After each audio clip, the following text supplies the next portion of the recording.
Hello everybody, welcome to Sparquist Inspirations. How is everybody? If you're like me and you live anywhere near Connecticut, you're tucked in for a day or two with all this wind and snow. Everything is blanketed right now. It's very gusty and white. But I kind of like this as long as we have, our fundamentals. We have our food. Like, I'm really lucky Ian went shopping yesterday, heat all the animals inside and all that. It's kind of fun because you can have movie day and fun day. And I have been toying with the idea of going live over on either TikTok or IG because it's so much more simplistic. So I might do that later in the evening, just to have some fun and talk and share stories and things. So I'll keep you guys updated on that as well. Now, as you guys have noticed, I am infatuated with this new Lenormand deck. It is just so vibrant. It's because Ciro Marchetti is the artist, and I just love his stuff. I love his artwork. It's so vibrant. And the book is really cool too. Like, let's start with the birds. They have this funny little lovely rhyme at the beginning. It's called a phone call, a text, a date. That's how I communicate. I am in meetings or interviews and I like to negotiate. I can be your sibling, lover, or mate. Couples is what I indicate. So this is talking about your coupledom, and man, do we love this right next to the star card, because this card is neat. This card can be symbolic of a lot of things: jabber, gossip, passing of information of the positive kind. And also can be many voices and crowdsourcing. It can be the ever-growing world of Facebook, Twitter communication. But we do need to be careful of the Chinese whispers effect, of people interpreting a story a certain way and then delivering it with their kind of spin on it. But luckily with the star card, this is good news. This is us with shiny sparkles. Guidance and healing is what this card promises. A gentle feeling, reassurance, inspiration, a new path for exploration. Wishing upon a star, bringing hope and light from afar. Now, I'm especially loving this because it's by the couples card. And this kind of reaffirms that love is not only on its way, but it is your special someone, your energetic match, your vibrational match. And if you're in a relationship, that it's going to travel to new heights. You see the birds high up in the treetops. It's a new perspective on how you're living and connecting. Are you truly being present? Are you truly listening to one another, paying attention to cues and clues? And how can you invigorate and energize the relationship through sharing and caring and doing nice things? I'll give you a little example. The other night, it's like I loathe dishes with a passion. I started doing them, and then Ian came out and started drying them, and it made a whole different experience of dishes, because you're chatting and you're doing it as a team, and then it's fun, and it's not like this thing like I'm standing alone at the sink in like a jail, prison, dungeon. It's like I have always done that since childhood, because I hate silverware and dishes, that I always like get myself worked up thinking it's going to be a bore, I'm going to get all wet, there isn't going to be enough soap. Like, it's a really strange mindset. Whenever I start to do them, I'll look out the window. We have a window right by our sink that's really pretty, and it creates that kind of fun energy within that. It's like, chop wood, carry water. We all have to get things done, so let's do it in a nice way. And the star card definitely helps us to do that. This is about hope, making progress along, sometimes those snakes and ladders type of maps of life, where we're like, no, this prospect looks good, and then we've got to go east for 7 ticks and, chop wood, carry water, do what seems like the mundane tasks in life. But that's all part of it, right? If everything was a shiny, fabulous party, that would grow old really quick too, right? I mean, look at everybody in The Great Gatsby, burn out very quickly in that type of atmosphere. And this is also can show something that is preordained in a good way, written in the stars for you, stars in their eyes. This is a card of optimism and ambition.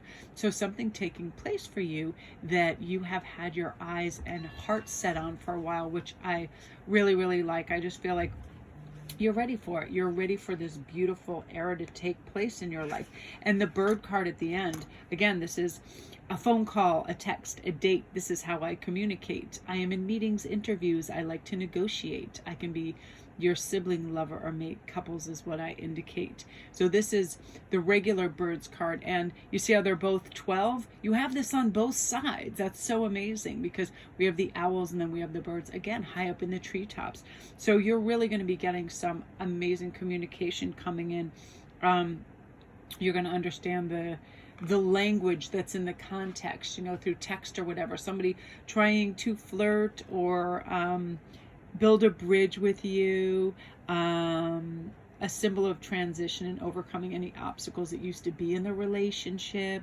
This is, I feel like whenever we employ present moment awareness and we truly listen, that's when we hear everything. We hear what's not being spoken, what is being spoken, all those little sinews in between. So, you know, because it is your time to have your start, to have your dream, to have your wish.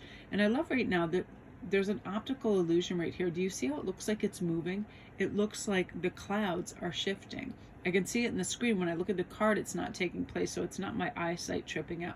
It's just some beautiful kind of reflection of the light from above.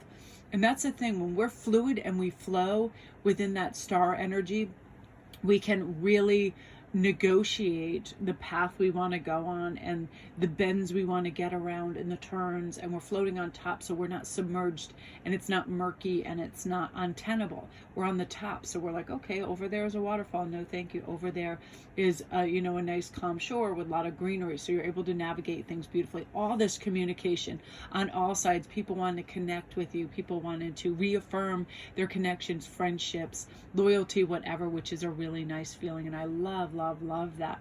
Oh my gosh, that's beautiful. So that's today's Daily Pop of Positivity for you guys. Love and light. I hope everybody has a great day. Stay safe. You know, it's kind of interesting when we have these snowstorms and stuff. It's like, it's crazy because in the first place, we shouldn't be going to a lot of places or really anywhere unless it's just, you know, really important. Like, on like people that have to go to their jobs, but even then it's like people aren't, I'm sure, like the malls, other things, everything is shut down. There's a lot of things that just aren't taking place right now, and there's nothing that is so pressing that we need to go out and risk our skins to go get in weather like this, right? Just because we may have a big sturdy or reliable vehicle doesn't mean that ice is going to be our friend. And also low visibility and all the high winds and stuff. It's like, it just really is one of those crazy nor'easters with everything. And it's like, even the cats, like, he was cracking me up going, oh, I lifted up, the cats have a low, like really low attention span. And he picked up Mochi and showed him outside. Mochi's like, oh no, thank you. And he buzzes off. 5 minutes later, comes back to the door, meow meow meow. And Citrine did the same thing. I held him up at the window and he looked so freaked out, and then 2 minutes later he goes back. I'm like, I just feel like, just to see what would happen, I really want to toss one of them out there, but I'm a nice mom, so I'm not going to do it. But comment down below if you have a dog, if you have a husky or a dog or something that just loves snow and they're dying to go out. I love when I see huskies get to go out in the snow. They are like, they're never happier, right? It's amazing. So that's one of the things I used to love to see in the park, where people brought out their shepherds and huskies and they absolutely adored the snow. It was really, really cute. And I remember one time, Big Ann, she was a white cat we had. She got outside and just jumped in the snow and she disappeared. She was white, the snow was white, it was deep, and she was just like poof underneath and gone. Of course, I went and scooped her back up. But also, yeah, if you have white pets out in the snow, it's hilarious. So post on IG and let me know if you have any pictures, because I love those. Love and light to everyone.